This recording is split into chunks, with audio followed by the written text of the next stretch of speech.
కరసేవకుడిగా రాధా మనోహర్ దాస్ ఇప్పటిదాకా ఒక కరడుగట్టిన హిందుత్వవాది లేకుంటే జాతీయవాది ఇవన్నీ అనుకున్నప్పుడు కరసేవకుడిగా కూడా 92లో వెళ్ళొచ్చారు.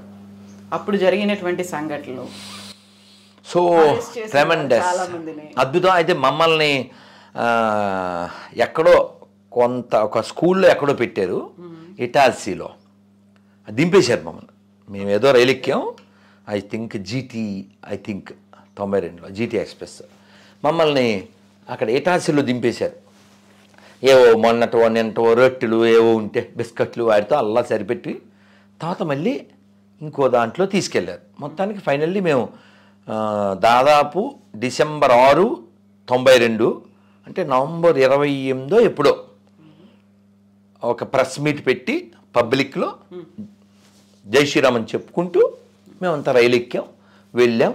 అదే అక్కడ దింపారు ఇటాల్సీలో. అక్కడి నుంచి మళ్ళీ ఇంకో రైల్లో. మొత్తానికి మంచి చలికాలం కదా డిసెంబర్. అద్భుతంలేండి, అది అంతా తలుచుకుంటేనే ఆనందం.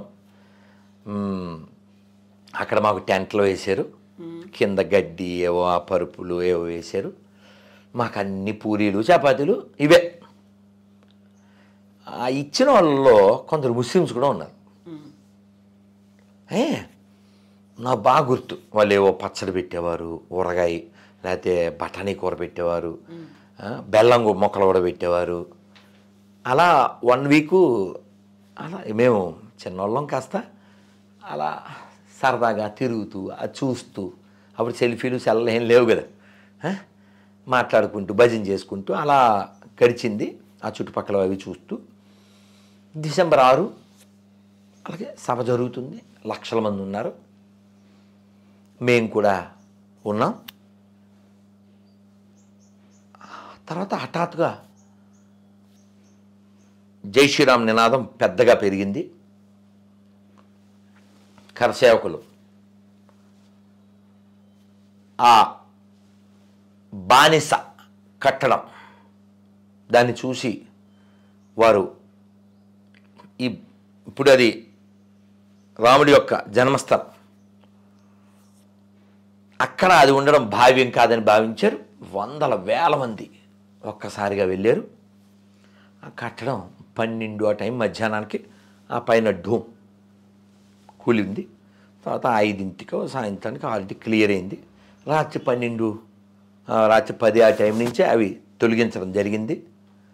రాముడి యొక్క జన్మభూమిలో తాత్కాలికమైన నివాసాన్ని మళ్ళీ పునర్నిర్మాణం ఊరికే ఇటుకలు టెంట్ వేసి ఆ ఇటుకలు సిమెంటు పేర్చిన చేతుల్లో నా చేతులు కూడా ఉన్నాయి. అది రామచంద్రమూర్తి యొక్క అనుగ్రహం.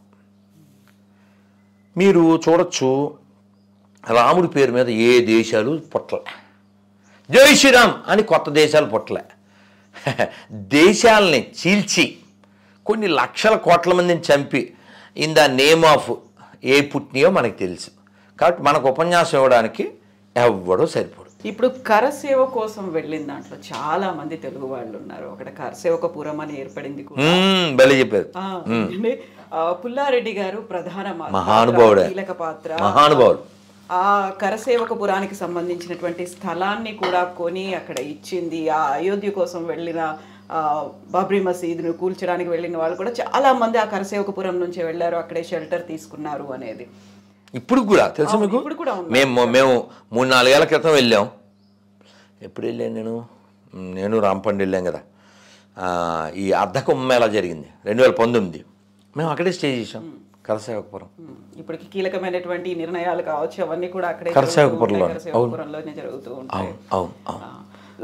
అక్కడ ఆ మెమొరీస్ పుల్లారెడ్డి గారు తీసుకున్నటువంటి స్థలం గురించి కావచ్చు. అంటే పుల్లారెడ్డి గారి గొప్పతనం చెప్పాలంటే అది అన్లిమిటెడ్, అది గ్రేట్ పర్సనాలిటీ. ఆయన నేను 2 సార్లు కలిశాను. ఆయన చెప్పారు నాతో, అంటే మేము అప్పుడు అయోధ్య విషయం మాట్లాడలేదు, అప్పుడు తిరుమల విషయంలో 2005, 2008 మొత్తానికి ఆ టైంలో 2007 తిరుమల తిరుపతి దేవస్థానంలో గొర్రెలు ఉన్నాయి. ఎక్కడ పడితే అక్కడ గొర్రెలు మీన్స్ సోకాల్డ్ క్రిస్టియన్స్, వీళ్ళు అక్కడ పాడు చేస్తున్నారు అని చెప్పి దాని మీద ఉద్యమం జరిగింది. ఆ ఉద్యమంలో అప్పుడు ఆయన కలిసే ఏదో ధర్నా ఏదో చేయడానికి వెళ్ళినప్పుడు ఆయన ఇప్పుడు మన హైదరాబాద్ ఇస్కాన్ ఉంది అబిడ్స్లో, ఆ స్థలం వారి ఇచ్చారు. అబిడ్స్లో హైదరాబాద్లో ఉండే ఇస్కాన్ స్థలం వారిచ్చిందే. అప్పట్లో 10 లక్షలు కూడా ఇచ్చారు స్థలం ఇచ్చి.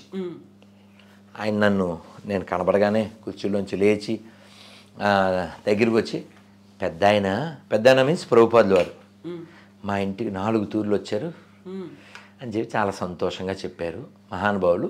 అయితే ఈ అయోధ్య ఇష్యూలో వారి విషయాలు ఒక 2 చెప్తాను.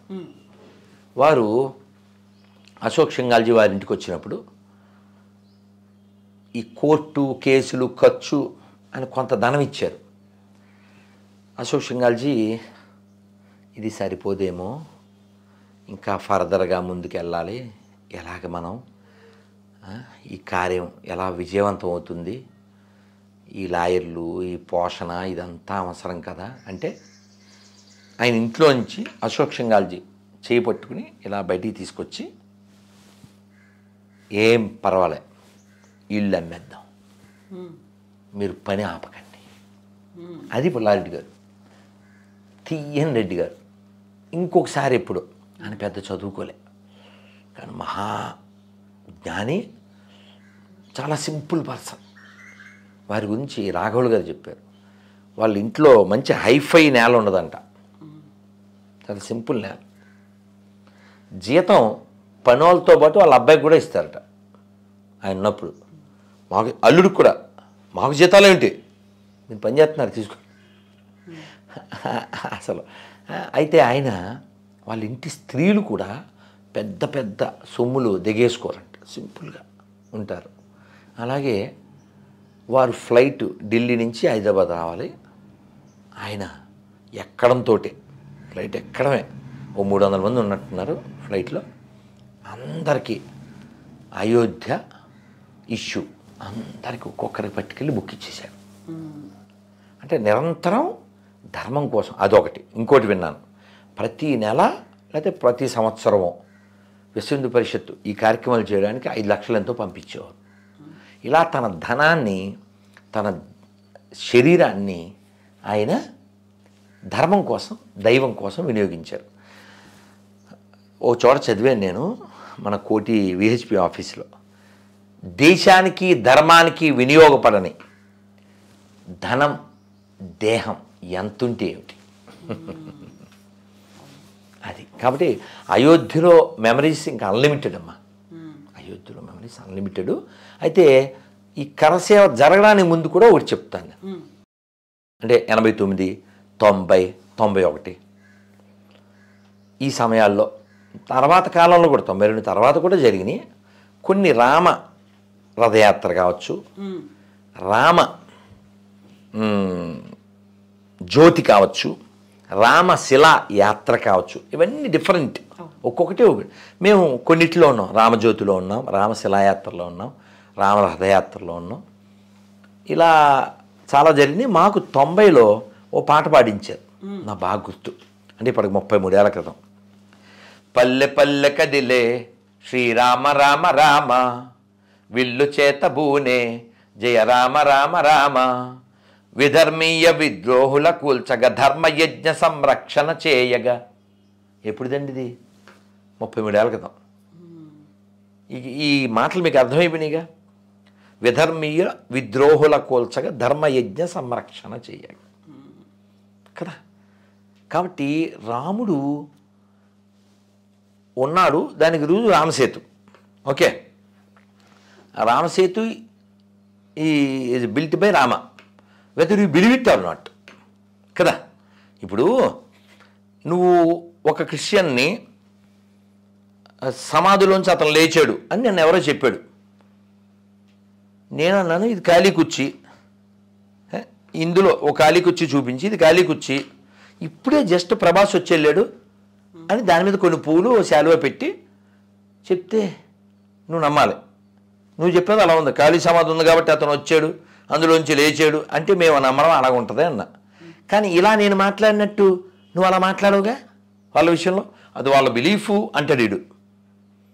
వాళ్ళ బిలీఫ్లు ఉంటాయా, మాకుండవా కదా.